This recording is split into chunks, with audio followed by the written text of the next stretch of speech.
We take a breath every few seconds. Our life depends upon inhaling oxygen, but we never think about how we breathe. It just seems to happen automatically. How can something that seems so simple be the key to keeping us alive? Breathing starts with the environment around us. The air we breathe in or inspire has a mixture of gases including nitrogen, carbon dioxide, and oxygen, which is the most important for our survival. It enters our body through the nose and mouth, moves down into the pharynx, trachea, and bronchial tubes, and ultimately reaches the alveoli, air sacs in the lungs. The alveoli use pressure to move oxygen and nutrients into the blood. The diaphragm and intercostal muscles are a pumping system that facilitates this air exchange. How you breathe affects your energy level, especially when you are under physical or emotional stress. Think back to the last difficult test you had to take. It's likely that as you became more nervous, the tension in your body increased and your breathing quickly sped up. The shallower our breath, the less oxygen that reaches our brain and the harder it is to focus. What's our response to physical stress, like a fast-paced game of field hockey after school? As we exert pressure on our bodies, the muscles require a great deal of energy and demand additional oxygen. Our panting breath starts to kick in, which creates pressure to draw in more air and oxygen to the body and regulates body temperature by allowing it to cool down naturally.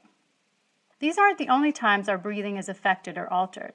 Think about the last time you got angry or emotional. Anger creates a metabolic reaction in the body, which stresses it out and heats up our internal temperature. Have you ever seen anyone lose their cool? Ultimately, if we're breathing under stress over long periods of time, there are consequences. When the cells of the body aren't getting the oxygen they need, the nutrients available to the body decrease and toxins build up in the blood. It is thought that a hypoxic or oxygen-poor environment can increase cancerous cells. The good news is that we can control our breath much more than we realize. This means we can increase both the quality and quantity of the breath. The science of breathing has been around for thousands of years, from ancient yogis in India to respiratory therapists working with patients today. Both would tell you that there are specific techniques that will help you improve your breathing. Breathing is all about moving air from a higher pressure to a lower pressure environment. More breath means more oxygen and ultimately a greater amount of nutrients that's available for our cells and blood. We naturally do this when we let out a big sigh. Changing the air pressure going into the lungs is one of the main ways to alter breathing. Our body automatically does this when we cough, sneeze, or have the hiccups. Here's a simple experiment. Close off your right nostril with your right thumb. Breathe in and out just through the left nostril.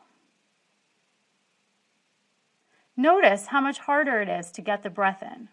You have to focus your attention and use your diaphragm and muscles much more than normal. By decreasing the surface area of the airways, you are increasing the pressure of oxygen moving from the alveoli to the blood.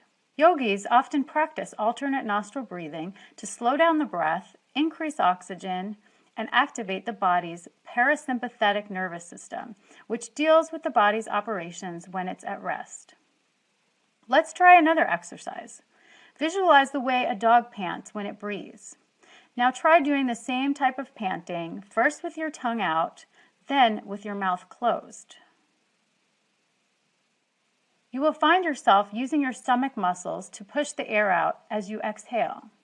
Place your hand under your nose and you'll feel the strength of the breath coming out. Breathing this way is hard because it requires an active movement of our diaphragm and intercostal muscles. Our body temperature changes quickly during this exercise from the amount of pressure we are exerting on our breath. It's no surprise that you'll find dogs doing this breath often to cool down on a hot day. When we sleep at night, the medulla center of the brain makes sure that we keep breathing. Lucky for us, we don't have to think about it. During the day, our breath is much more vulnerable, especially under stressful or difficult situations. That's why it's helpful to pay attention to your breathing. If you can monitor and change your breath, you can improve both the quality and quantity of oxygen that enters your body. This lowers stress, increases energy, and strengthens your immune system. So the next time someone tells you to relax and take a deep breath, you'll know exactly why.